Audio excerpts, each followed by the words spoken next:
Magandang araw sa lahat. Sa nakaraang episode, ayon kay Namgang Dizo, mas nagsasalita ang kanyang ama kaysa sa karaniwan. Gumagawa pa siya ng iba't ibang facial expression. Kaya naman nagtaka si Namgang Dizo kung may nakapagpagaan ba sa kanyang kalooban. Sa isip ni Namgang Dizo, halata na mahuhuli siya kung magsisinungaling siya. Kaya sinabi niya sa kanyang sarili na dapat niyang gamitin ang pagkakataong iyon para ipahayag ang kanyang puso. Sa isang iglap, sinabi ni Namgang Dizo sa kanyang ama na, sa totoo lang. Gusto lang niyang magtayo ng farm sa isang liblib na lugar.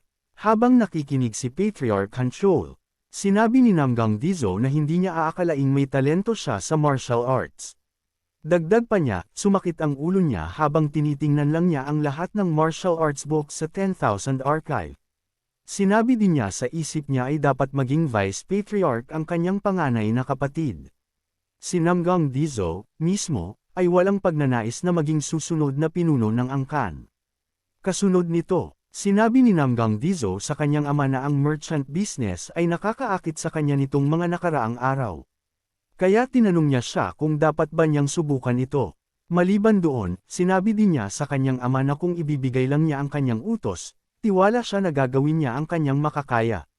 Sinabi rin ni Namgang Dizo sa kanyang ama na maniwala lang siya sa kanya.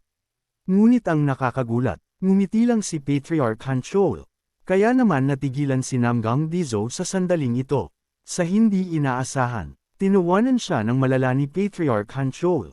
Sa kasalukuyang panahon, sinabi ni Patriarch Hanchol sa kanyang anak na minsan, ang angkan ay may katulad sa kanya. Isang taong may kaparehong pangarap ni Namgang Dizo, at natupad pa nila ito. Sa isang iglap, tinanong ni Namgang Dizo ang kanyang ama kung sino ito. Tinanong din siya kung direct descendant ba sila. Kaagad, sinabi ni Patriarch Hanchol na oo.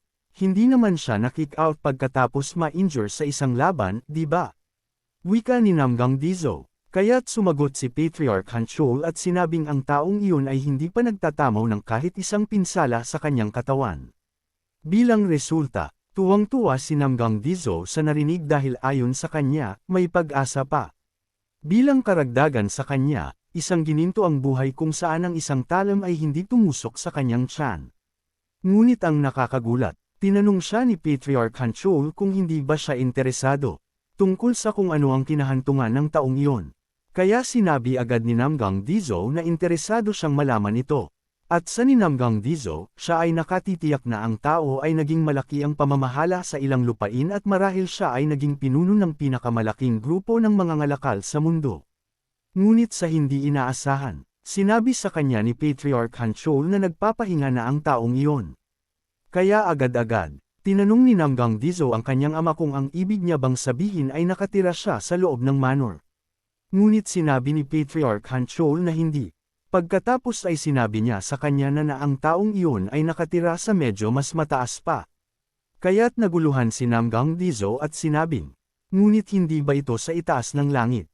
Subalit agad na sinabi ng Patriarch na iyon lang. At pagkatapos nun, sinabi ni Patriarch Hanchol na maaari nang umalis si Namgang Dizo, gayunpaman. Sa puntong ito, iniisip pa rin ni Namgang Dizo kung nasa langit na ba ang taong yun. Iniisip din niya kung ang ibig bang sabihin nito ay pumanaw ang taong yun. Higit pa rito, siya ay naguguluhan din. Kung ibig bang sabihin ng kanyang ama na haantong din siya sa langit kasama ang kanyang uri ng pangarap. Namumuhay ka ba ng isang mapayapang pamumuhay sa pagsasaka doon, ama? Wika ni Patriarch na si Han Chol. Kaya sinabi sa kanya ni Namgang Bigwang, ang dating Patriarch ng angkan ng Namgang at ang ama ng kasalukuyang Patriarch na si Han Chol, na mula pa noong bata pa siya, pinangarap niyang mamuhay ng mapayapang buhay sa isang bukid. Ngunit tinanong ng batang si Hanchol ang kanyang ama kung bakit hindi niya ito ginawa. Dagdag pa niya, walang bagay na hindi niya magagawa kung ilalagay niya ang kanyang isip dito. Subalit, ayon kay Namgang Bigwang, hindi iyon ganoon kadali. Dagdag pa niya, sa mundong iyon, mayroong mga tao na ang buhay ay sinalot ng kasawian. Kahit wala naman silang ginagawa, hinahanap sila ng problema na parang sila ang sentro ng mundo. Sa kasalukuyan, sa isip ni Patriarch Hanchol, ang kanyang anak ay may kaparehong pangarap gaya ng kanyang ama. Kahit na tila itinatago niya ang kanyang tunay na intensyon, hiniling ni Patriarch Hanchol sa kanyang namayapang ama na pakisuyong tingnan at bantayan si Namgang Dizo. Bilang karagdagan ni Patriarch Hanchol, mas mainam siguro kung maranasan ito ni Namgang Dizo at mapagtanto ito ng mag-isa. Kung gaano kahirap makamit ang tinatawag na kapayapaan. Sa hindi inaasahan, biglang lumitaw si Namgang Jung sa eksena at sinabi sa kanyang ama na naglakas loob siyang humingi ng kahilingan. Pagkatapos nito, sinabi ni Namgang Jung sa kanyang ama na payagan siyang direktang maunawaan ang mga kakayahan ng kanyang bunsong kapatid. Kaya naman nabigla talaga si Namgang Dizo sa sinabi ng kanyang nakatatandang kapatid. Gayunpaman, tinanong ni Patriarch Hanchol si Namgang Jung kung ano ang dahilan niya para doon. Kaagad, sinabi ni Namgang Jung na dismayado siya. Dagdag pa niya, nais niyang patatagin ang kanyang kawalan ng katiyakan tungkol kay Dizo. Ngunit sinabi ni Patriarch Hanchol na tiyak na malinaw na kung sino ang mananalo sa kanilang dalawa. Kaya sinabi niya sa kanya na hindi na kailangan ng laban. Dagdag pa ni Patriarch Hanchol, kahit paano niya ito tingnan, iyon ay isang hindi makatwirang kahilingan. Kaya tuwang-tuwa naman si Namgang Dizo sa sinabi ng kanyang ama. Sa kabilang banda, sinabi ni Namgang Jung sa kanilang ama na si Namgang Dizo ay isang direktang inapo ng noble clan ng Namgang. Dagdag pa niya, ang martial prowess ay isa lamang sa maraming bagay na kailangan sa kanila. Kaya tinanong siya ni Patriarch Hanchol kung ano ang kanyang punto. Sa isang iglap, hiniling ni Namgang Jung sa kanyang ama na pahintulutan ang isang proxy match sa pagitan nila ni Dizo. Kaya naman natigilan si Namgang Dizo sa puntong ito. Higit pa rito, ayon kay Namgang Jung, kung matatalo siya sa laban, bibigyan niya si Namgang Dizo ng kahit anong pabor na hihilingin niya sa kanya, at personal niyang ipapahayag sa mga tao ng angkan na kinikilala niya si Dizo bilang direktang inapo. At kahit na ang pastang iyon ay tiyak na pabor sa kanya, nangako siya na hindi niya hahayaang may mangyaring masama kay Dizo, kahit manalo siya. Gayunpaman, sa isip ni Namgang Dizo, iyon ay dahil talagang walang pagkakataon na matatalo niya si Namgang Jung. Samantala, sinabi ni Patriarch Hanchol na mukhang makatwiran iyon. Kaya talagang stressed si Namgang Dizo sa sandaling ito. Kasunod nito, tinanong ni Patriarch Hanchol ang kanyang bunsong anak tungkol sa kanyang iniisip. Kaya sa isip ni Namgang Dizo, sinabihan niya silang humanda dahil gagawa siya ng tamang rebuttal para makalimutan ng lahat iyon. Sa isang iglap, sinabi ni Namgang Dizo na sa pagkakaalam niya, nangyayari ang mga proxy match kapag ang dalawang tao ay may parehong lakas at may panganib ng matinding pinsala. O dahil masyadong malaki ang pagkakaiba sa martial prowess. Dagdag pa ni Namgang Dizo, para sa isang tao na papalit sa kanya, kakailanganin ni Namgang Dizo ng isang taong lalaban sa kanyang kahalili. Bukod dito, ang kanyang kapatid na si Jung ay may napakaraming bilang ng mga tao kung kanino niya ipakakatiwala ang proxy match. Ngunit ang tanging masasabing puwersa lang ni Namgang Dizo ay ang mga katulong na naghahanda ng kanyang pagkain at gumagawa ng mga labahin. Kaya't nagtanong siya kung paano maaaring maging makatwiran ang isang proxy match. Alinsunod kay Namgang Dizo, bagamat nagpapasalamat siya sa panukala ng kanyang kapatid, hindi niya maiwasang maniwala na mahirap itong pagdaanan. Gayunpaman, sa isip niya, iyon ay isang perpektong rebuttal. Ngunit ang nakakagulat, sinabi ni Namgang Jung na mayroon namang puwersa si Namgang Dizo. Kaya nalito si Namgang Dizo sa puntong ito. At sa isip niya, walang paraan. Nagtaka si Namgang Dizo kung seryosong sinasabi ba sa kanya ni Namgang Jung na ipadala ang isa sa kanyang mga kasambahay. Samantala, sinabi ni Namgang Jung kay Namgang Dizo na tila wala pa rin siyang kamalay-malay sa mga nangyari sa angkan sa loob ng 3 araw niya sa 10,000 Archive. Subalit, naguguluhan si Namgang Dizo sa kanyang sinabi. Kaya ipinaliwanag sa kanya ni Namgang Jung na ang second strategist ay nagtitipon ng mga puwersa sa ilalim ng pangalan ni Namgang Dizo. Bilang resulta, nagalit ng husto si Namgang Dizo. Kay Namgang Jechian, 4 na araw na ang nakalipas, ayon kay Namgang Jechian, siya ay abala na sa pagtitipon ng mga puwersa ng Young Master. Para isipin na kailangan din niyang mag-alala tungkol sa mga hindi gaanong mahalagang gawain tulad ng paglilinis ng dumi, pagwawalis ng hagdan, paglilinis ng bubong, at pagpuputol. Ngunit hindi niya natapos ang kanyang mga salita, nang bigla niyang sinabi na siguradong komportable si Namgang Ilo ngayon na lahat ng nakakainis niyang trabaho ay itinulak niya sa kanya. Dagdag pa ni Namgang Jetchien. Mga manggagawang nagwawalis at nagpupunas ng mahigit 1,000 hagdan sa isang araw, akyat baba sa parehong hagdan ng maraming beses. Ngunit hindi siya ulit natapos sa kanyang pagsasalita. Nang biglang, may napansin siya sa libro. Sa hindi inaasahan, biglang sumigaw si Namgang Jetchien at sinabing, "Titingnan mo ba ito? Ito ang dahilan kung bakit ang mga tao ng angkan ng Namgang ay lubhang kawili-wili." Alinsunod kay Namgang Jetchien, ang mga humahawak ng napakaraming trabaho na kahit ang normal na tao ay hindi man lang gustong pamahalaan, ay ang mga manggagawa. Bagamat sila ay mga manggagawa lamang, walang paraan na ang pinakamalakas na angkan ay tumanggap na lamang ng sinumang tao sa lansangan. Kaya nagpasya si Namgang Jetchien. Nakukunin niya silang lahat sa panig ng Young Master bago siya bumalik. Maliban dito, bagamat si Namgang Dizo ay magugulo kapag nalaman niya ito, ang panlilinlang sa mga tao ay isang bagay na hindi dapat gawin ng isang marangal, ngunit isang maliit na sakripisyo para sa higit na kabutihan. Hindi ba yan ang isa sa 5 bagay na dapat handang gawin ng isang marangal? Gayunpaman, iniisip ni Namgang Jetchien kung paano sila mahihikayat. Dagdag pa niya, yaong sa mga merm na patuloy pa rin sa pakikitungo sa mga kakaibang trabaho sa Namgang nang wala man lang silang sapat na oras upang matuto ng martial arts. Lahat sila ay talagang mga taong natatakot sa ilang paraan. Mga dating maluwalhati, ngunit ngayon ay tinatawag na lamang na basura. Ang kanilang katayuan bilang mga manggagawa ay nagpapabigat sa isipan ni Namgang Jetchien, ngunit sila ay isang puwersa na wala sa ilalim ng sinuman. Kaya ayon kay Namgang Jetchien, sila ay perpekto para sa Young Master, ngunit biglang nakaramdam ng pagkagutom si Namgang Jetchien. Kaya nagpasya siyang kumain muna. Ito lang para makakain ako at mabuhay, kaya paano ako magugutom? Sambit pa ni Namgang Jetchien. Sa sandaling ito, nagtataka si Namgang Jetchien kung anong mga pagkaing inihanda ng mga babae sa araw na iyon. Gayunpaman, hindi raw niya dapat kalimutan ang Reg Along inihanda niya para sa kanila. Sa dakong huli, tinanong ni Namgang Jetchien kung dapat na ba silang magsimula.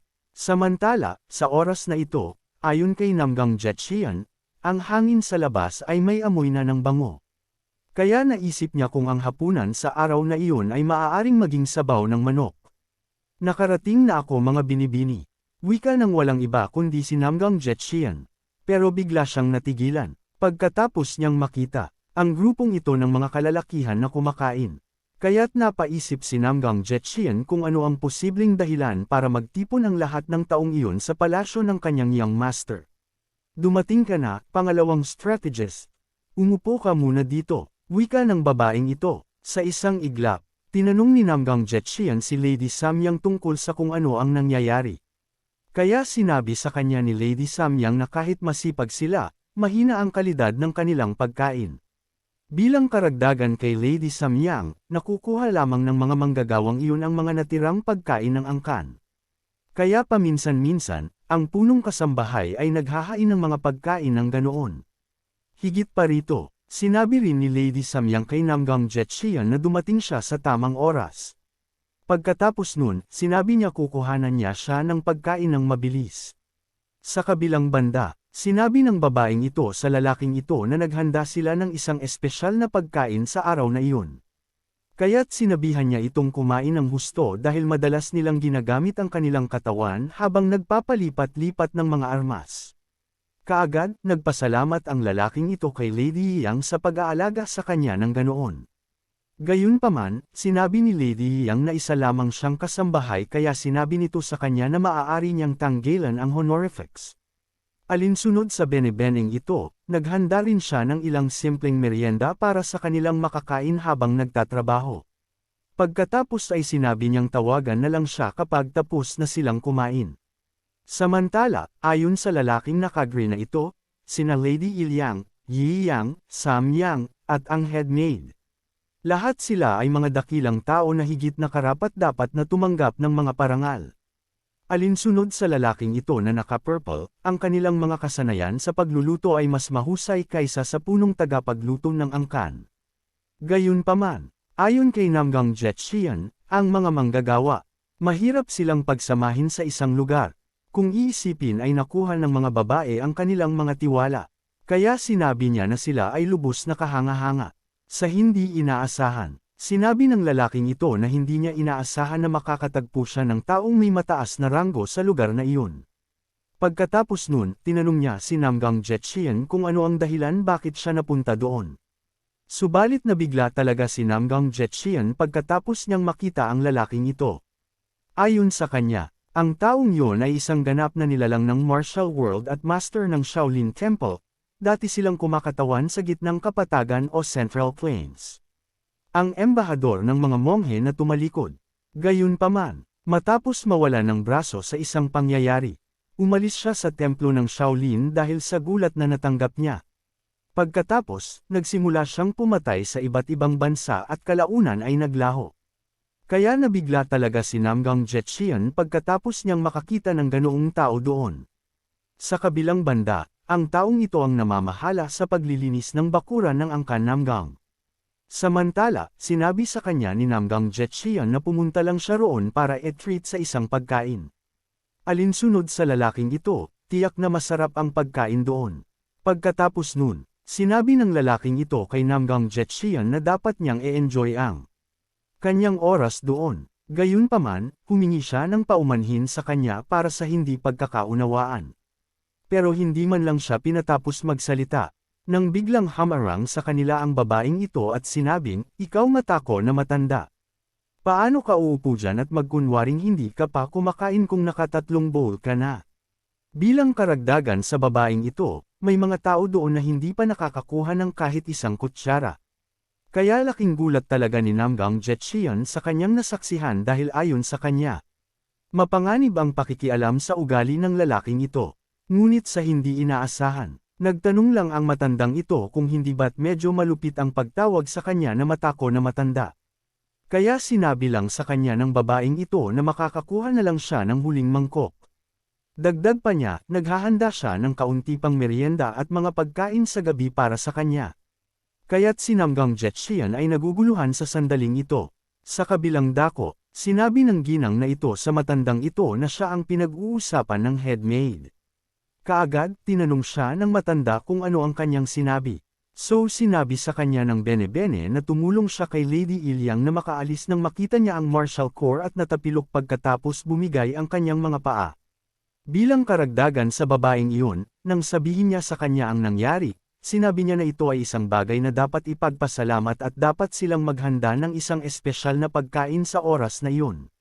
Bukod dito, naisip ng babaeng iyon na may sinabi rin ng punong kasambahay tungkol sa kung paano ito mas malakas kaysa sa inaakala niya dahil ayon sa kanya, mahirap para sa mga normal na tao na tumabi sa martial core, kung tutuusin. Tama yan. At ano pa ang sinabi niya? Sambit ng matandang ito, kaya na-curious din ang mga lalaking ito. Ngunit sinabi ng babaeng ito na ang iba ay sikreto na lamang. Hahaha, alam kong magiging ganyan. Haha, may inaasahan ka talaga. Wika pa ng lalaking naka-brown. Sa hindi inaasahan, sinabihan ng lalaking ito ang matanda na isang basura. Kaya nagalit ang matandang ito at tinawag siyang bastos at saka sinabing hindi iyon totoo. Gayunpaman, tinanong ng lalaking nakaasol ang mga kasamahan kung talaga bang inakala nila na mag-aaksaya ng hininga ang matanda at susubukang ligawan ang mahalagang punong kasambahay. Pagkatapos nun, sinabihan niya sila na huwag nang magsalita ng walang kaparikan at kumain na lang. Bilang resulta, ang matandang ito ay galit na galit sa oras na ito. Habang tinatanong siya kung minamaliit ba niya siya dahil isa lang ang braso niya. Ngunit sa hindi inaasahan, umeksena ang bene-beneng ito at sinabihan ang matanda na itigil ang paggawa ng kaguluhan habang ang lahat ay sinusubukang kumain at mabilis na tapusin ang kani-kanilang pagkain. Sa kabaligtaran, sinabi ng babaeng ito sa mga lalaking iyon na bibigyan niya sila ng dagdag na paa ng manok. Pagkatapos ay sinabi niya sa kanila na maghintay lang ng kaunti. Samantala, ayon kay Namgang Jetchian, maaaring mga trabahador lamang sila, ngunit hindi siya makapaniwalang na ganoon sila kamasunurin habang sila ay mula sa martial world, kung saan ang lakas at martial arts lang ang mahalaga. Bilang karagdagan kay Namgang Jetchian, magugulat ang kanyang young master kapag nakita niya ang mga babaeng iyon. Subalit biglang natigilan si Namgang Jetchian, dahil ayon sa kanya, baka isa yung gintong pagkakataon. Dagdag pa niya, ang mga dating tinatawag na dragon, mga halimaw, mga hari, at mga master. Mayroong 50 sa mga ganoong tao doon. Kaya ito ay ang perpektong halaga upang lumikha ng isang bagong pangkat. Alinsunod kay Namgang Jetchian, yaong mga taong karaniwang imposibleng magtipon ay nandoon lahat salamat sa mga kababaihan. Sa kabilang banda, ayon sa lalaking ito sa kanan, sinabi nila na, ang sabaw ng manok na iyon ay napakasarap kaya sapat na dahilan na iyon upang manatili sa angkan ng Namgang. Bukod dito, ayon sa lalaking ito sa kaliwa, sinasabi nila na hindi sila makakatigil pagkatapos na magkaroon ng isang beses. Sa kabilang panig, sa isip ni Namgang Jetchian, hindi niya palalampasan ang ganoong gintong pagkakataon. Hintayin mo lang ako, young master. Susundin ko ang iyong mga puwersa at aakayin ko sila papunta sa iyo. Wika pa ni Namgang Jetchian. Bigla-bigla, inanunsyo ni Namgang Jetchian sa mga naroon na siya, ang pangalawang strategist ng angkan ng Namgang, ay gustong magbigay sa kanilang lahat ng alok. Dagdag pa niya, alam niya kung anong uri ng nakaraan meron sila. Gayunpaman, sinabi ng matandang ito na habang iniisip niya, pagkatapos ay tinanong niya si Namgang Jetchian kung naroon ba siya para magpropaganda lang. Kaagad, sinabi ni Namgang Jetchian na hindi. Pagkatapos ay sinabi niya sa kanila na ito ay isang bagay na mas mahalaga kaysa doon. Pagkatapos nun, nagtanong si Namgang Jetchian at nakiusap sa kanila na maging mga tao ng pinakabatang master. Kaagad, ang lalaking ito ay humingi ng paumanhin at sinabi kay Namgang Jetchian na siya ay napunta sa maling lugar. Dagdag pa ng matandang ito, wala na silang gaanong interes sa martial realm. Bukod dito, habang tumatawa ang lalaking nakadilaw na ito, pinayuhan ng lalaking nakaasul si Namgang Jetchian na subukang maghanap sa ibang lugar. Ngunit sinabi sa kanila ni Namgang Jetchian na kung wala silang interes, pumunta na lang sila sa bundok o manirahan sa isang nayon. Pagkatapos ay tinanong niya sila kung bakit sila nagpumilit na manatili sa angkan ng Namgang habang gumagawa ng mga kakaibang trabaho na ganoon. Sa hindi inaasahan, nagsalita ang lalaking ito at sinabing, dahil natalo sila. Gayunpaman, tinanong sila ni Namgang Jetchian kung ang simpleng dahilan na yun lang ba. Subalit, ayon sa matandang ito, sa tingin niya ay nakulong sila sa loob ng espada. Samantala, ayon kay Namgang Jetchian, bagamat hindi niya lubos na naiintindihan, nakuha niya ang diwan ng sinasabi nilang lahat. Dagdag pa niya, siya ay nabigo ng 10, daan-daan, o libu-libong beses mula sa pamumuhay sa anino ng kanyang amo. Kaya sinabi ni Namgang Jetchian sa kanila na ang maaaring maging mahalaga para sa kanila sa sandaling iyon ay ang basagin ang espada na nakaukit sa kanilang alaala, ngunit sinabi niya na wala siyang magagawa tungkol dito bilang isang strategist. Gayunpaman, ayon kay Namgang Jetchian, iyan ay posible lamang sa ibang tao ng MERM. Sa dakong huli, humingi ng tawad si Namgang Jetchian. Pagkatapos ay sinabi niya na aalis na siya. Ngunit sa isip niya, ang dakilang Namgang Jetchian ay hindi actress ng ganoon kadali. Kaya sigurado siyang may iba pang paraan. Sa kasalukuyang panahon, tinanong ni Lady Ilyang si Namgang Jetchian kung aalis na ba siya. Gayunpaman, sa isip ni Namgang Jetchian, iyon ang perpektong timing. Kaya sumagot siya at sinabing oo. Dagdag pa niya, may dumating, kaya naisip niya na kailangan niyang umalis. Bukod dito, sa isip ni Namgang Jetchian, dapat niyang samantalahin ang habag ng mga babae at kunin sila sa kanyang panig. Samantala, sinabi sa kanya ni Lady Ilyang na hindi pa siya nagkaroon ng pagkakataong kumain. Ngunit sinabi sa kanya ni Namgang Jetchian na ayos lang. Pagkatapos nun, ibinigay niya ang bagay na iyon sa kanya bilang tanda ng kanyang sinseridad. Kaya hiniling niya sa kanya na tanggapin ito. Sa dakong huli, nagpaalam si Namgang Jetchian sa kanya. Kaya nagtaka si Lady Ilyang sa kung ano ang nangyari. Dagdag pa niya, si Namgang Jetchian ay mukhang hindi maayos. Kaya tinanong niya ang matandang ito kung may nangyari ba sa pangalawang strategist. Sa isang iglap, ang matandang ito ay sumagot sa kanya at sinabing wala nang iba kundi ang pagtanggi nila sa kanyang alok. Sa hindi inaasahan, tinanong ni Lady Ilyang ang matanda kung bakit niya tinanggihan ang alok ng pangalawang strategist. Pagkatapos ay sinabi niya sa kanya na tingnan iyon. Ayon kay Lady Ilyang, ang pangalawang strategist ay palaging nagbabayad sa kanila ng isang bagay na tulad nito tuwing siya ay kakain. Kaya naman nabigla talaga ang matandang ito sa kanyang nakita.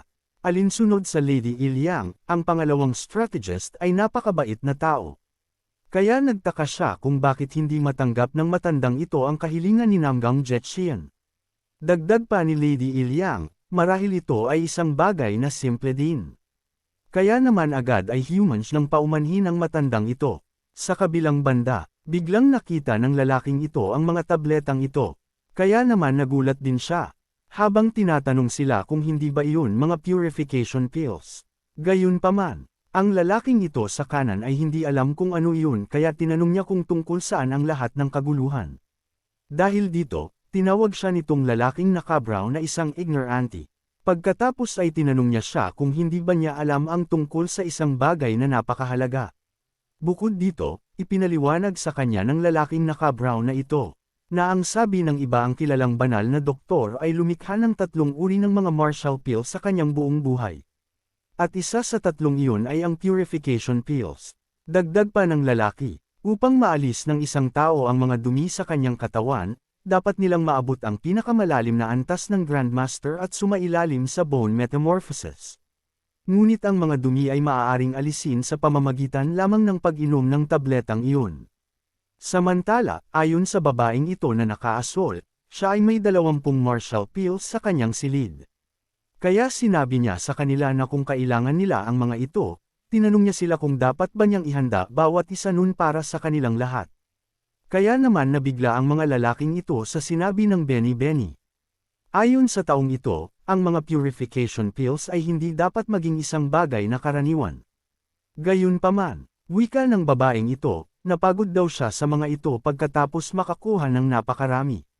Dagdag pa niya, mas masarap ang bagay na ibinigay sa kanya ng pangalawang strategist sa huling pagkakataon. Ngunit nakalimutan niya ang pangalan nito. Kaya't iniisip niya kung ang pangalan nito ay nagsisimula sa salitang lesser. Kaagad, ang mga lalaking ito ay parehong nabigla dahil hindi sila makapaniwala. Ayon sa kanila, ito ay ang lesser martial pills, na nagpapataas ng chi ng isang tao sa pamamagitan lamang ng pagkakaroon nito. Sa kabilang panig, ayon sa lalaking ito na nakaberde, alam niya na ang pangalawang strategist ay may malaking impluensya sa angkan ng Namgang, ngunit hindi niya alam na hanggang doon na lang iyon. Alinsunod sa lalaking ito na naka-brown, sapat na ang narinig nila kung maibibigay ni Namgang Jetchian ang mga treasured na table task sa mga maid na ganyan. Higit pa rito, ayon sa lalaking ito sa kanan, ang pagtanggap sa inalok ni Namgang Jetchian kanina ay maaaring isang magandang pagpipilian. Sa kabilang banda, sinabi ni Namgang Jetchian na dapat na siyang bumalik at isipin kung paano niya mas mahihikayat ang mga ito. Samantala, makalipas ang 4 na araw. Ayon kay Namgang Dizo, nakaluwag siya sa paghinga na ang proposal ng kanyang pangalawang kapatid ay napigilan. Gayunpaman, galit talaga si Namgang Dizo kay Namgang Jetchian. Kaya napaisip siya kung nasaan ang bastardong yun sa sandaling iyon. Bukod dito, sinabi ni Namgang Dizo na bubugbagan niya siya ng walang alinlangan nang sa gayon ay hindi na siya makakaperwisyo pa sa kanya. Ngunit sa hindi inaasahan, ang punong ito ay biglang yumanig. At ang mas nakakagulat, biglang tumalon ang matanda, at ginamit ang kanyang espada, upang i-trim ang mga halaman na ito. Ha, hindi na masama. Wika pa ng matandang ito. Gayunpaman, sinabi sa kanya ni Namgang Dizo na hindi iyon ang paraan ng pagpuputol. Kaya ang matandang ito ay nalilito sa sandaling ito. Kasunod nito, tinanong ni Namgang Dizo ang matandang ito kung tama ba siya na natuto siya ng martial arts. Sa isang iglap, sumagot ang matandang ito at sinabing masasabi iyon ni Namgang Dizo. Ngunit sa hindi inaasahan, sinabi ni Namgang Dizo sa matanda na malamang ay mali ang ginawa niya. Kaya naman natigilan ang matandang ito. Sa sinabi ni Namgang Dizo, alinsunod kay Namgang Dizo, tila natutunan ng matanda ang martial arts ng Wudang sect, pero parang dinilaan lang niya ang balat ng pakwan. Dagdag kaalaman, ang pagdila sa balat ng pakwan ay isang KR idiom na katumbas ng scratching the surface. Samantala, nagalit ang matanda at nagtaka kung bakit napakalakas ng loob ni Namgang Dizo na sabihin yun samantalang siya ng tinaguriang Yin Yang Sword King. Bukod dito, iniisip niya kung sino sa tingin ng maliit na brat na iyon ang kausap niya. Hanggang dito na lang sa ngayon, maraming salamat sa panunood. Sana ay nag-enjoy ka sa panunood. Kung nais mong magkaroon ng isa pang bahagi ng recap na ito, huwag kalimutan i-like ang videong ito at huwag ding kalimutan na magkomento, mag-share, at mag-subscribe sa aking channel para sa marami pang content tulad nito. Hanggang sa susunod.